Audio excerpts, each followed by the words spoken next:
Hi, my name is John. Welcome to the first nightcap of 2025.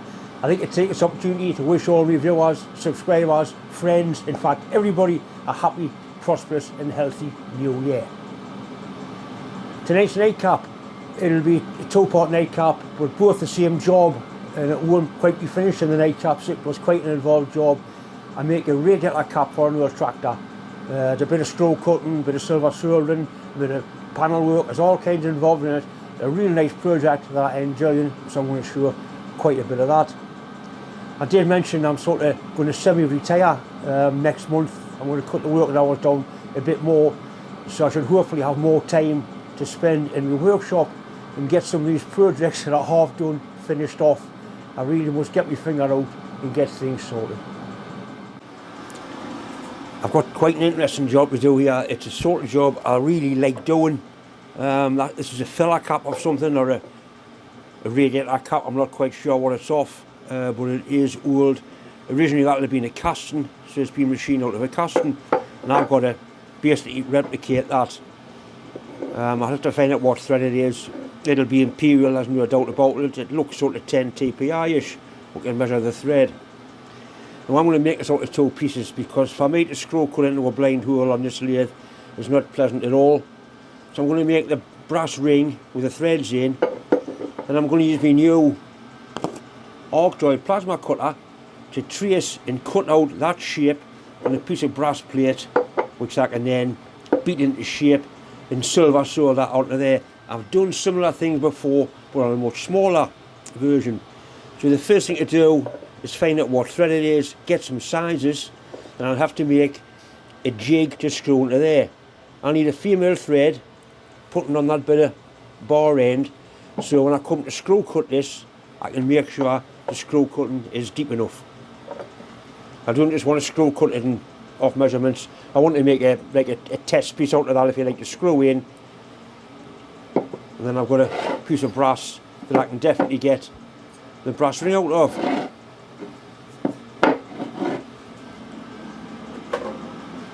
The lad has supplied that. There is a one in there. It's just a case of finding it, but I'm not going to find it. I'm going to make it a two-piece affair. He's asked if I can make it sort of rough and authentic. Well, basically, all of my work is rough and authentic. You can see it's got wounds on where it's been hit with a hammer and things. It's called character. You know, you can't replicate that. That takes years for something to get worn like that. Really nice item it is, and I'm looking forward to getting stuck into the job. Right, I've measured the thread. I hope you can see this. The camera focuses. That's a 12 TPI thread gauge. If I can get the right angle, you'll be able to see that it does, in fact, come on bastard features, it does in fact fit in there. So it is 12 TPI.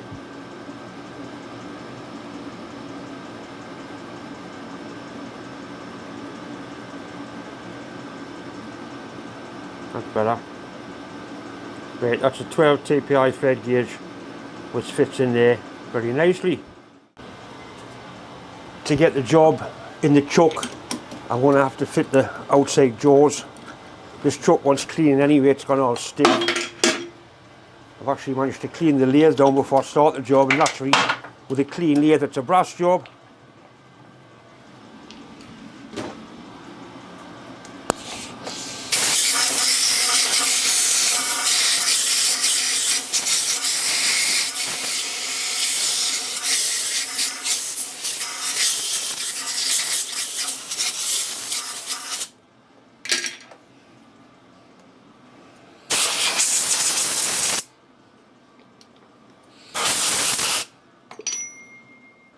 Just the same as the ordinary jaws. These have got numbers on 1 to 3. Obviously you've got a 3-jaw chuck. A little bit of oil in there, not a lot, because it will spray out everywhere. The chuck does need stripping properly and cleaning. Right, so we'll find jaw number 1, or hole number 1, which is, right, that's jaw number 1 there, number 1 jaw slot. You see the screw starting to come round. Just I hope you can see the screw starting to come round. So we'll find jaw number 1, which is always the last one you pick up. So that goes in there. Feel it enter.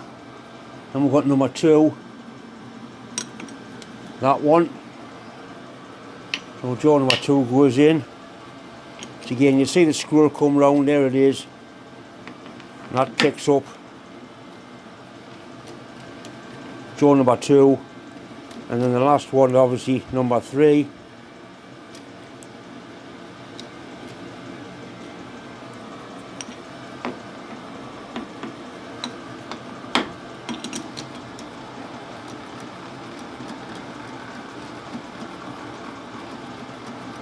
As long as it all touch in the middle, that means we've got the job right. See, it is take the chuck one stripping properly and cleaning. Right.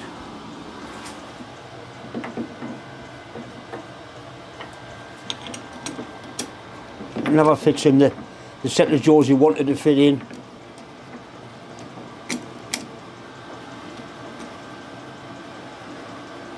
I'm going to have issues getting in here with the screw cutting tool, unfortunately. It was the last bit I wanted, and I think the bar's just too small. It is, bastard. A bit of a longer bar would have been better. But I haven't got a longer bit at the minute.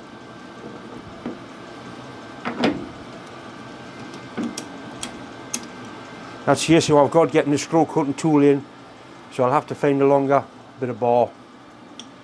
I think I've got a bit, but it's a lot bigger diameter. Right, so this is what we've got. And that won't grip on the outside neither, so it's going to have to be where we had it.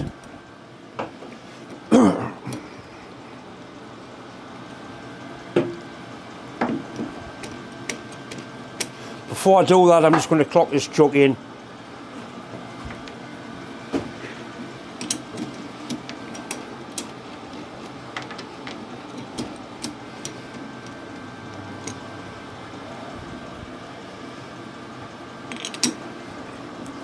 There's a 0 there, that's the master jaw, that's the one you tighten. The last one, we'll put a clock gauge on there and see how far it's actually running. I've got about 12,000 out. I can improve that because the chuck has got wiggle room on the back plate. I designed it that way when I made the back plate, so that would dial the chuck in spot on. So we'll dial it in on the inside jaws. It's going to be near enough on the outside jaws for what we're doing. So all we'll do is simply loosen off these Allen bolts.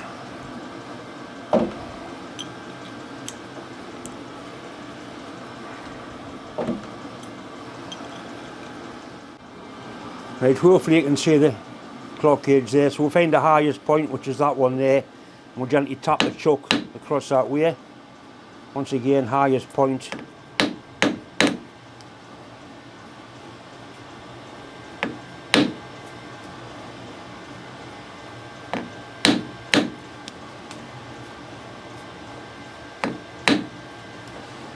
And that's pretty good, that's within a thou. Right, we'll tighten them up with that and check it again.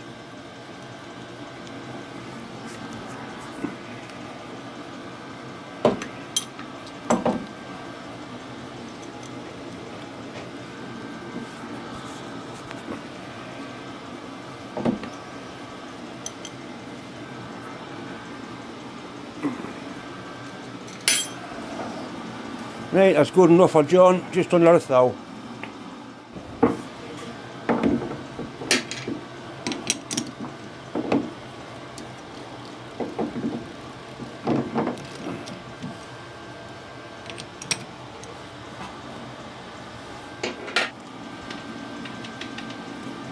It's actually pretty good, that there's some marks on it, which is giving us a strange reading.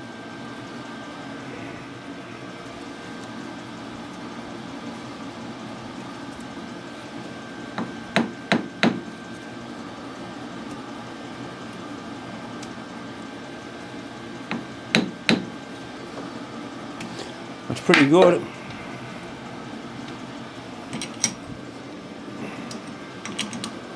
Make sure I've got a really good hold of it.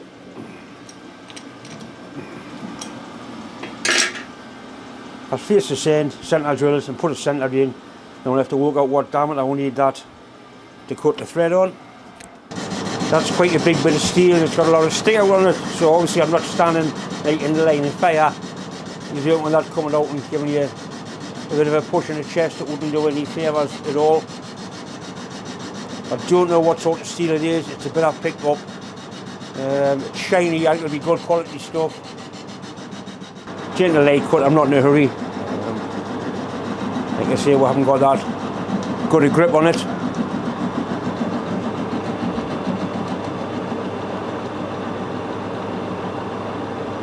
And that's been cut with a machine hacksaw, and it's pretty good for a hacksaw cut.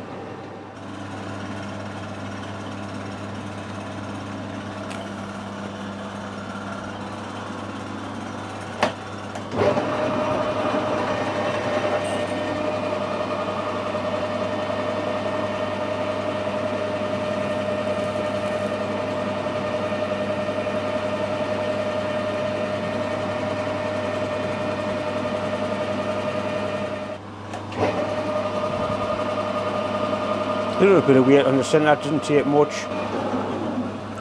Right, so now we've got it, we can drive on to our heart's content really. I've done a little bit of maths here. The thread is 12 TPI, it's Whitworth thread foam. The height of the Whitworth thread is 0.534 inches, which is 1.3 mil. The measurement, like on the top of the thread through there, is 74 mil. And I want 1.3 a thread each side of that.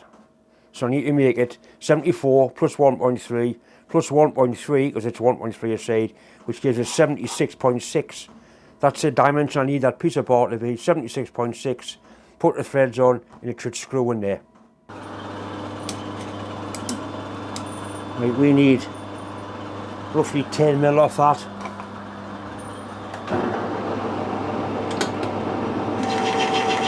It's a bit of nice material, that really is. Pick the chips on break and they're coming off nasty stringy bastards.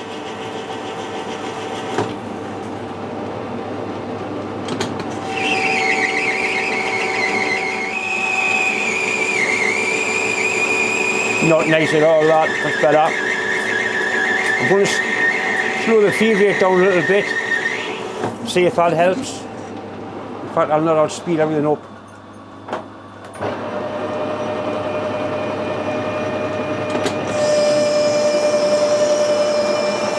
Putting a hell of a finish on with the chips are nasty.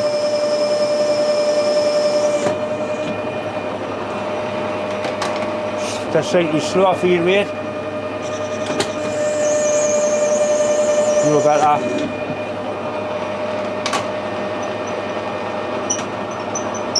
Faster feed rate again.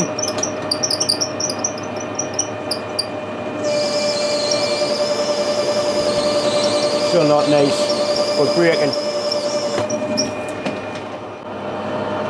Right, we're getting near now.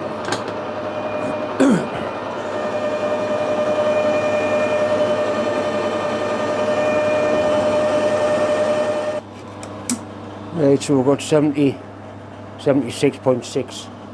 That's what we're looking for.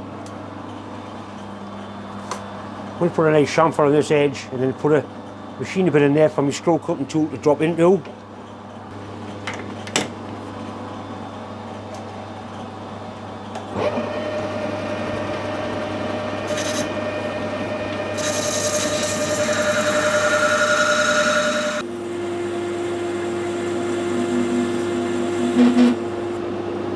Plenty of room to stop the tool in.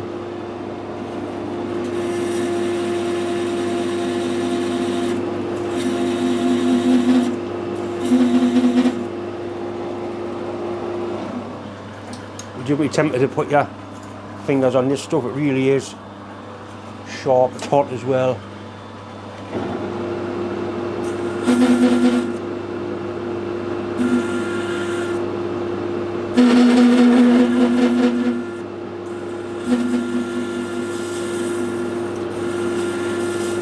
Right, That's plenty deep enough there. Right, it's not too big anyway, and it feels like it's just nice on the start of the threads. The modder's job is screw cutting.